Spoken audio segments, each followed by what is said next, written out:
Welcome. My name is Kendra Ippel, and I am honored and privileged to collaborate with Jennie in developing these training courses and videos with her.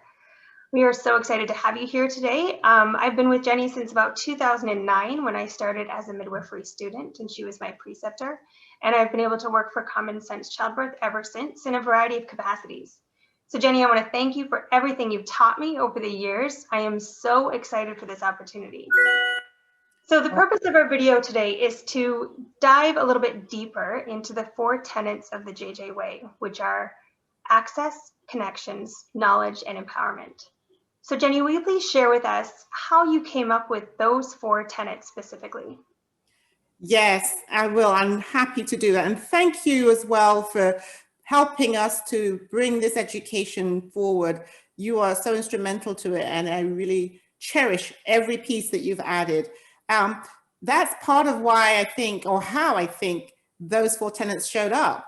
I mean, it was from just literally the experience, the lived experience of trying to figure out how to have some strong and lasting impact on the health disparities that I was experiencing as a midwife in Central Florida. I was already, and I'm still, upset and blindsided, annoyed, overwhelmed, and frustrated that the disparities that we learn about, that we hear about, are so intractable. And at the same time, I knew that, along with many others, of course, that there's certain interventions that are actually very beneficial and protective. But it didn't seem to me that we would be able to, or that we were making the efforts to put them into some kind of systematic, codified way that could then encourage folk to practice a certain way that would get an improved outcome every time. So the tenets sort of played around in my head as we developed different parts of the practice. So for example, when you joined me, we were still doing birth center birth, home birth, clear, straightforward, out of hospital birth for people who wanted that experience and knew that they wanted that. Yet the easy access clinics developed out of providing those services for people who wanted the midwife model in the typical sense. Yet we brought the option of these new options to people who weren't looking for midwifery care, who weren't looking for out of hospital birth.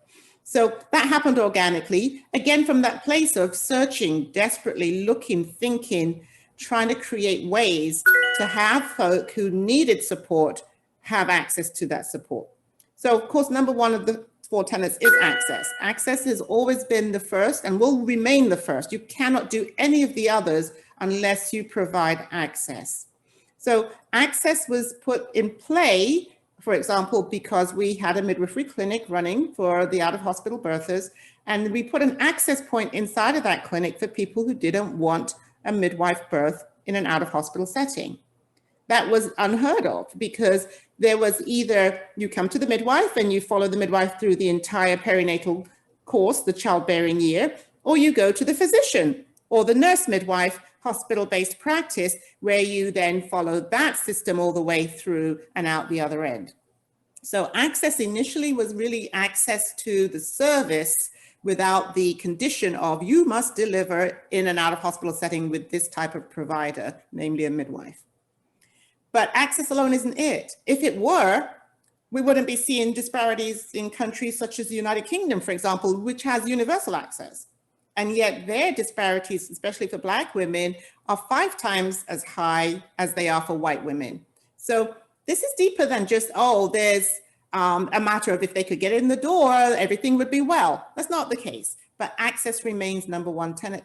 And that's where it's sort of the genesis of my work around access began, with changing up the practice and basically as a midwife getting over myself and letting go the need to be the one at the perineum saving the day, right? That was a big change for me, and I had to do some work. It didn't come easy, because all of us as midwives, I know you're the same, Kendra, we love the birth experience. We live for that birth experience. But in this case, I was looking at how do we change these outcomes?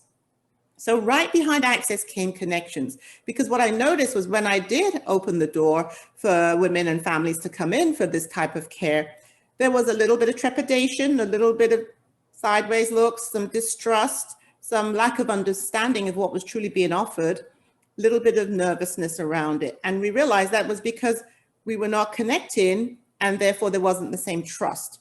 And so the next step was to figure out how to engender that trust, to bring it forward, again, safely, organically, without this big hype or any extra work required on the part of the mother-baby family. We didn't want to put another additional burden. There were so many burdens already, which is why we needed access, right? Bureaucratic hurdles, insurance applications, financial drama, immigration status, all of these things are barriers, but we removed those when we said there is no barrier to care. You are welcome. We're open to bringing you on board. What do you want? And we asked that question. So to get that access, to really truly be access, we had to open up to, we needed to create different relationship in order to have trust, respect, and to support and maintain the dignity with which the patients were presenting. So connections was the second, and they went together as a 1-2 punch. Once you provide access, you must follow up with connection. You can't bring someone in the door and then turn around and treat them any old way and wonder why it's not working.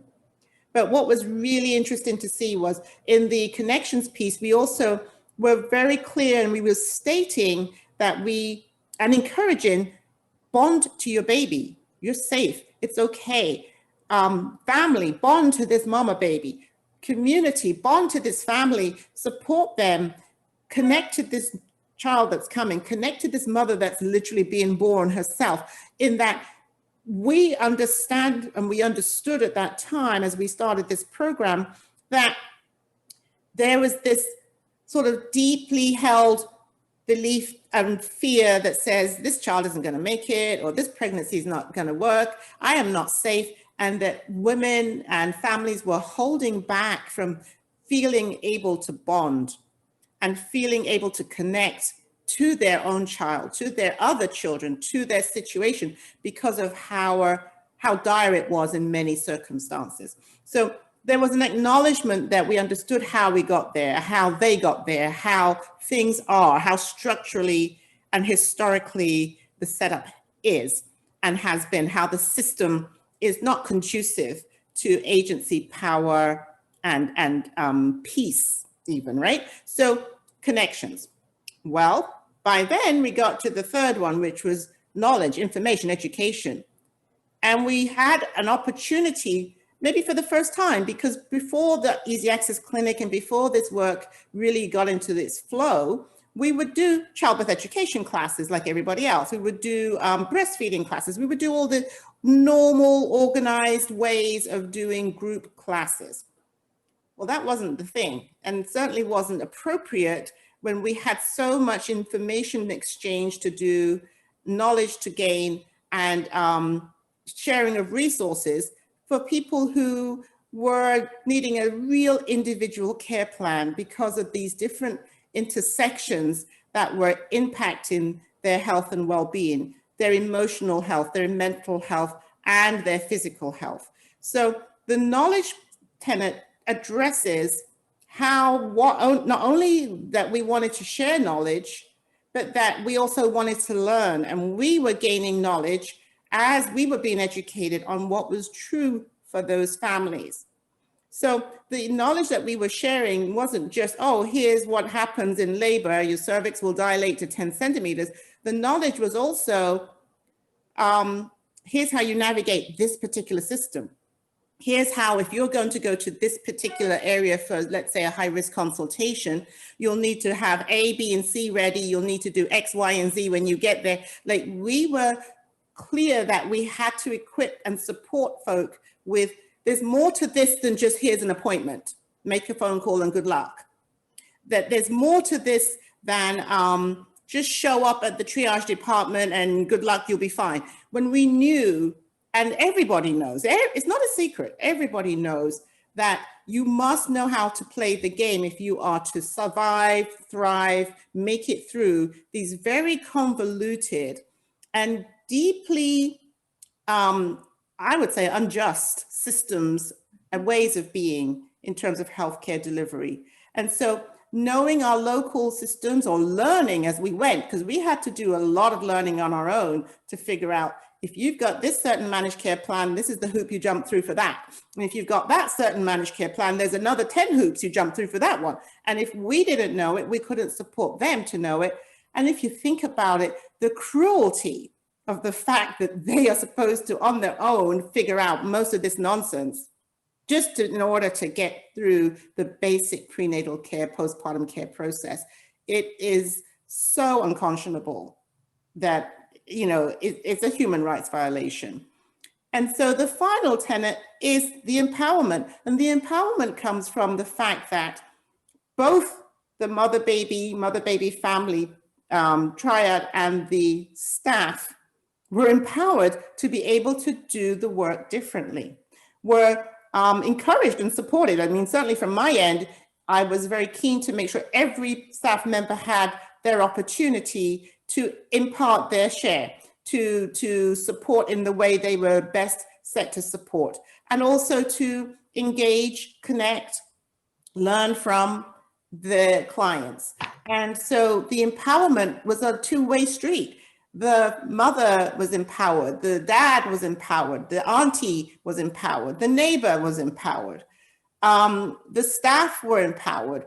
The interdisciplinary work that we have been able to do happened because of that empowerment, happened because we could stand shoulder to shoulder, let's say, with the food bank services or the, you know, the daycare providers or whomever was in the community doing whatever they were doing and with whatever resources they had, but that we also wanted to connect to them and have them know that we were doing work along the same vein of trying to support, but also that we acknowledged them for doing their part and that we had shared resources. So we didn't just have the 800 number for the resources, but we had the cell phone numbers or the back line or with close friends with so-and-so who worked there, so that we could then have our clients move through those kinds of services and actually get the needed resources.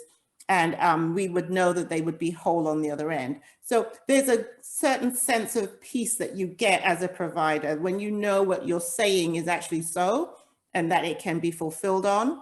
It's a certain sense of pride and ownership around you are part of a solution. In this case, I would say it's even a part of healing, a part of liberation, and that for the families, in turn, the independence and agency, the self-determination that comes from being armed with the knowledge and the ability, the understanding, and the difference that makes for how you feel about yourself and your family, how you feel the agency that is needed to navigate for yourself.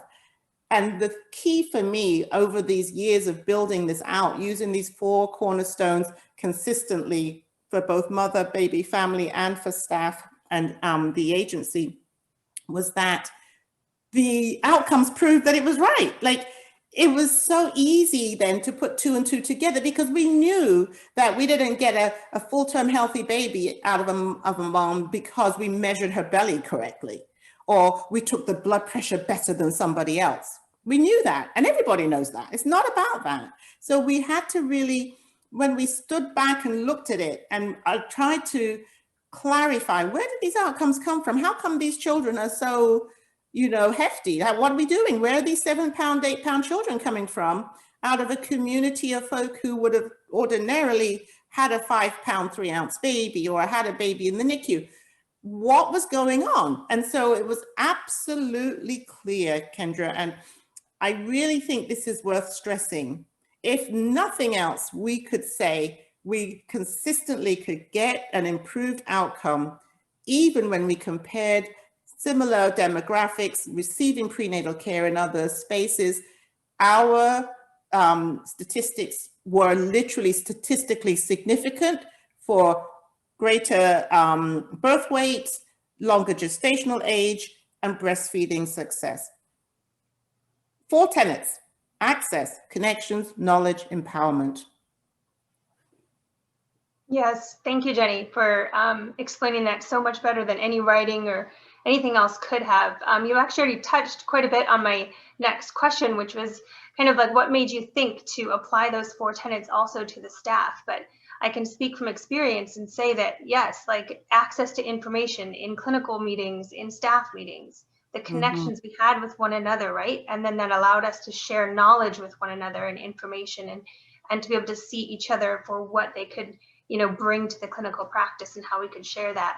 Are there there might be some people watching these videos and doing these training courses that don't have a team of people that they're working with. They might be sole providers. How would you kind of challenge them to try to use these same tenets to reach, other providers that they are working with that aren't necessarily embracing the same model of care? How can they internalize these things and try to build relationships based on these tenets, even if the other person isn't necessarily reciprocating in the same way? Yeah, that's really a good point, because we have got to use the resources that we have. And I think that over the years, we realized we did a lot of our work with little or nothing. Like, we did not have resources. So at certain points, yes, we certainly had human capital, we had people power, but we, for example, we utilized people, and this, I don't want this to sound, wrong or derogatory, but we used folk that we could afford. And the people that we could afford were the entry-level providers, the non-licensed providers. So the doulas, the childbirth educators, the community health workers, the peer professional, the resource mothers, the, a big sister, little sister, kind of mentor, mentee. We used any and everybody that we could afford, or who was volunteering, who we could then say, you are as empowered and encouraged to use whatever you can to help support this work as part of this team. So when we didn't have manpower, we utilized, outside or community-based folk, and they were always very keen. This is one thing I found over these many years. Everybody gets juiced up about healthy babies. Everybody understands that human side where you want to just nurture and support a pregnant mother, a pregnant family. This is just a human part of all of us. When we have an opportunity, when someone gifts you with a chance to be there for someone in that way, it really works. So if you're on your own, if you are a solo practitioner and you need some more resources, using the access, first and foremost, once again, ask yourself, keep reminding yourself to ask yourself, well, where's the access? So it could be that question is pertaining to you. Where is my access? I'm here by myself. I'm up to my eyeballs. I'm trying to manage, and I don't have all the things I need. But so where's my access to more help? And that's where I would encourage you again, look outside of your environment, look inside, help you. Once you've got that, then the connections are really key, because you're going to connect in a way that you inspire them to help you, and you inspire them by sharing the knowledge that you have of why and how this method works. So once again, you're using these 4 tenets to work your way through solving your problems. If your problem is lack of manpower, that's one way. Let's say your problem is lack of resources. Well, this is the joy of this JJ model. It doesn't cost any actual money. How about that? Like, it literally is free. All of these pieces of work that you can bring forward are free. So let's say you're charging for your clinical services, you're billing your insurance or your Medicaid. Of course, you're trying to manage your overhead. But whether you do these things or don't do these things, you're there doing the clinical pieces, and that's what's compensated, right? So technically, it would be great if everyone could be reimbursed for, yeah, well, I sat and held her hand for half an hour and we talked about her previous experience, with her first baby. Yeah, but that's not billable, right? There's no code for that. So you're going to be working, if you're using this model and you're implementing this type of care, you're going to be doing a lot of uncompensated pieces anyway. So if it's a lack of resources in terms of money, get real smart about how do you implement in the same time frame that you would be doing the clinical component of your work, such that it's smooth and it's fluid. So by that, I mean, for example, you're going to always spend a certain amount of time, say, measuring the uterus, palpating the uterus, listening to the fetal heart tones. Well, you can do two things at once. While you're busy doing that type of technical work, you can also be asking questions. Hey, did you stop at McDonald's on your way in this morning? Yes. Oh, really? Okay, what did you get? Well, you know, it wasn't a typical day. I was rushing. Okay, that's no problem, because sometimes when you go through, you can get the fruit cup, right? Or you might want to get the juice, or you know, and you can incorporate your little nutrition stuff while you're poking her belly, like at the same time, on the same cost factor, right? So financial lack is a barrier for some, but creativity always wins out. You can engage family members who are there at that visit to join in with, hey, partner, you know, next time when you're picking up X and Y, don't forget to pick up some fruit for her. You know, done, finished. Nutrition is finished for today. And so the other thing would be, though, that if you are on your own, you want to create stronger collaborative relationships with other providers who are going to be part of your team, whether or not you want them to be. So by that, perhaps you're working with a hospitalist group. It's your best interest to get a meeting, to get over there, take the donuts, do what you have to do, so that they understand why and how you're working the way you are working, rather than being left to guess and find out and wonder and make up stories around why and how you're working. Because unfortunately, the system is not open for us to just break into. We have to work our way into, and our collaborations for the sake and safety of our clients are key. So another area, you don't have to stay as an army of one in your own environment. You need to create your own relationships and really essentially borrow the skills and the clinical services of other folk in your community. They're out there. You just have to make the effort and be the one to get to them and reach them with what is going to be helpful to you long term. Great. And lastly, Jennie, when we're working at your clinic or at the birth center, and we are in this model of the JJ way throughout the day, right? 4 or 5 days a week, client after client, communication with each other and you, it becomes second nature of sorts. Yes. Where, you know, you can always just kind of hear Jennie's voice in the back of your head and you know what direction you're supposed to be going. However, it was also very obvious at times that we all have our own biases. We all have judgments, even our mood, how well we slept, you know, our at-home life affects the care that we give. And it's not always patient or family centered. And we're not always centered on those 4 tenets the way that we should be. So how would you recommend that the provider checks themselves from time to time and holds themselves accountable? How can we do that well? It's really something that actually begins to groove as you do it more often. You exercise that muscle, if you will, of this.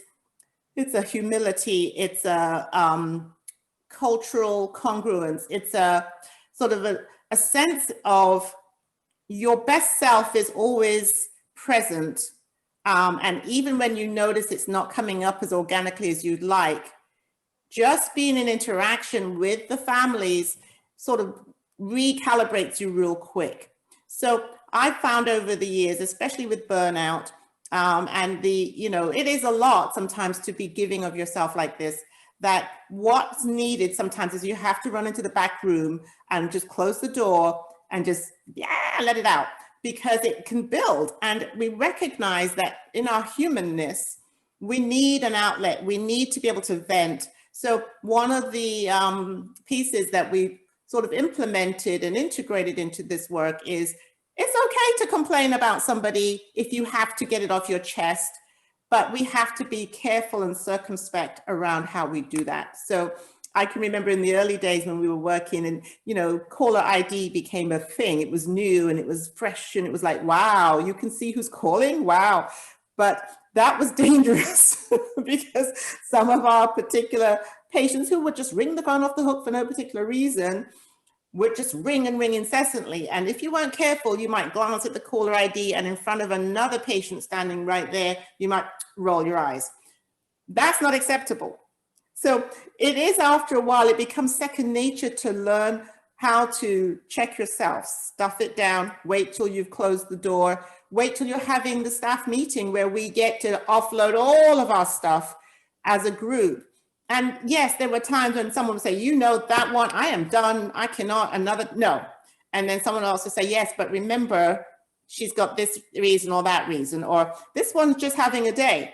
One of the things that we've seen very frequently is that when mothers, women, families get comfortable and realize they are safe, this is almost kind of like your teenager, you know, they will just like, I'm here to let off steam and I will do it here because it's safe for me to let it go, you know, and then later they'll come back maybe with, I'm sorry about that, I'm just having a day. And we're like, okay, no problem. Because we have very few opportunities, both the staff and the clients, to let off the steam that the weathering, the constant microaggressions, the fact that we all know and can tell and understand that you've got so much stacked against you, that it's all but impossible to hold it together all the time on both fronts.